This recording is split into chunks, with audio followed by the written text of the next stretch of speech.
Hello, welcome to Scientific Yoga, Systemic Yoga. We shall be talking about yoga and meditation. We will deal with one particular verse and then ideal posture for that verse. Actually, it's not that easy to select a particular posture for a definition, but we will try to justify it as much as possible. And then we will deal with meditation based on chakras, whatever that is appropriate to the context, to the shloka that we are dealing with. So today's shloka is the definition of yoga according to Patanjali. This is one of the most important shlokas, and the definition goes like this. Yoga chitta vritti nirodha. There are 4 words in this. Yoga chitta vritti nirodha. Nirodha means restraining or stopping. Yoga means union. It comes from yujadadu. Union of what and what? Union of Jivatma with Paramatma, or Sukshma Sharira with Karana Sharira, or consciousness with the Supreme Consciousness. This is the deeper meaning of the word yoga. But what we see frequently or around us is yoga as asanas. This is one of the 8 angas of yoga. Asana means postures. Through body, we can expand the awareness, and this is a way that will help in realizing our own self and connecting with our higher self. So in that sense, asanas help us. Next is through pranayama. By controlling our breath, we can expand our awareness.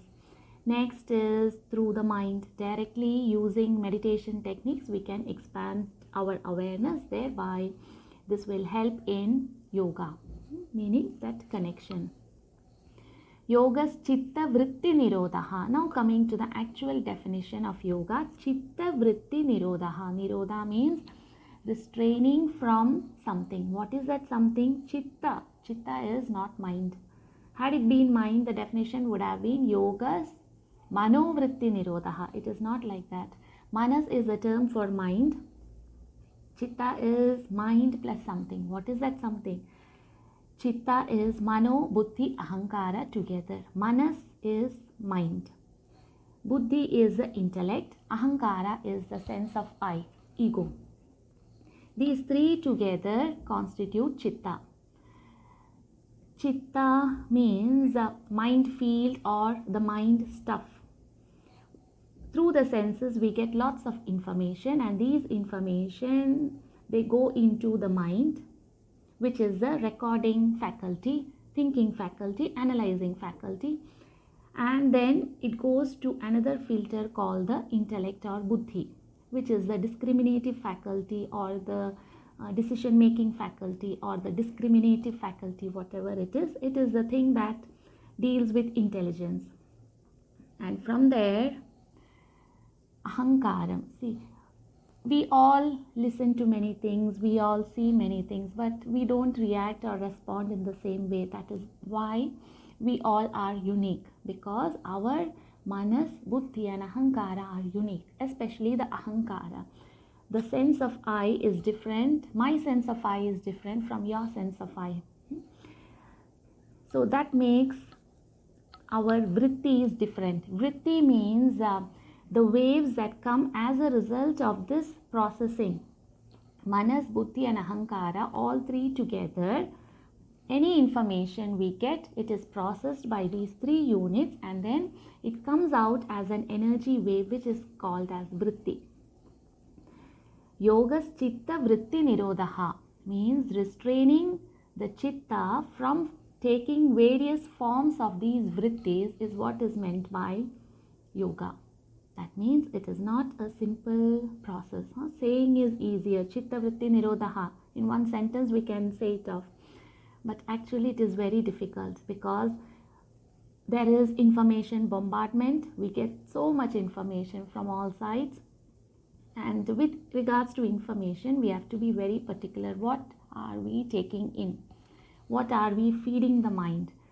Whatever information that is beneficial to us, that will allow us to transform to a higher self, That information alone we need to take in. All other information is just junk information. We don't need that because our mind is constantly recording everything. We don't want unnecessary stuff to be inside the mind at the very first place. Chitta Vritti Nirodha means we have to work with the mind. Mind has three qualities: Sattvam, Rajas and Tamas. We have to bring the Sattvam up and Rajas and Tamas should take a back seat. For that, whatever we feed in the mind, we need to be very particular about that. We need to take in all the good, nice information, not the unwanted stuff. One more thing about mind. Anutvam atacha ekatvam dvau gunau manasaha smridam. Mind has we can't say it as qualities. It has it can take two forms. One is Anutvam. It can contract, isolate and become very small like a paramanu or an atom. Or it can expand and become one with the universe. The more we expand, the more we are healthy. The more we contract, the more we are inviting illness. So that is why expansion is very important. And expansion starts with the body. We stretch the muscles, we sit in every posture. That is why asanas are very important in yoga. That is the third of the 8 limbs of yoga. Yama, Niyama, Asana, Pranayama, Pratyahara, Dharana, Dhyana, Samadhi. We come to this verse later on. So coming to this, Yoga's Chitta Vritti Nirodha. What is the one best posture that will help in this? We cannot say like that because this is the ultimate definition of yoga. For that, we cannot choose just one posture, but Shirshasana or headstand is one of the best postures. It is regarded as a king posture. So why not take that posture as something ideal to this context? So talking about Shirshasana or headstand, a kind note here, a gentle note. It has to be done. If you're doing it for the first time, do it under the guidance of somebody. Don't just see any video and try to do Shirshasana because chances of neck injury is more, and that is severe neck injury. There can be lower limb paralysis. Not to frighten anybody, but that is the fact. Learn it under the guidance of somebody. And especially when you start with the wall, using the wall, and later on just go away from the wall. It comes naturally. In Shirshasana, the entire focus is on the head. Though it is headstand, actually not much weight is there on the head. It is equally distributed in the hips, shoulders and abdomen. It is called headstand because head is down. It is a beautiful posture, and in headstand definitely one cannot think of anything else because we are there. We have to balance our body in headstand. 2-3 variations are there. One leg up and then bending both legs and both legs together. We can experiment all of them. It is a healthy practice to do Shirshasana on a regular basis. If there are eye issues or hypertension, always do it under the guidance of somebody who knows yoga and who has a medical background. Always be on the safe side. So that is a posture for Yoga's Chitta Vritti Nirodha. One posture is just not enough. We need to do other postures also. At the same time, what we can do is we can focus on chakra meditation, Ajna Chakra meditation, Sahasrara Chakra meditation, Heart Chakra meditation. All these help in this process. Again, a word about Ajna Chakra meditation. See, most of the time we use this chakra. We are always thinking, analyzing, planning, doing many things with our logical mind, logical brain, left hemisphere. So most of the time Ajna Chakra is hyperactive and it can be blocked also. So directly if you focus on Ajna Chakra, it won't benefit, and you might feel headache on the temples or heaviness on the head, and later on you might not know how to get rid of it.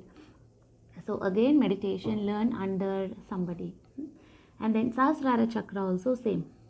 Heart Chakra meditation, you can just follow any meditation because it is all about peace, having a calm, state of mind, Heart Chakra meditation. You can just like that start, no issues with that. Now talking a bit about meditation. In meditation, see, our true nature is peace. Peacelessness, whenever it happens, we need to ensure that we come back to our true nature, which is not very easy because we deal with people who also find it difficult to manage their own chitta. We deal with people who do not know how to manage their chitta.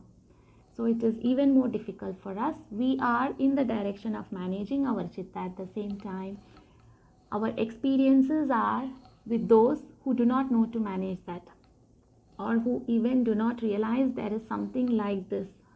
How to manage chitta? Is it important? So for that, we have to be very particular what we feed into our manas. Next is, anytime we are peaceless, immediately without reacting, get into that peaceful state of mind. For that, what can we do?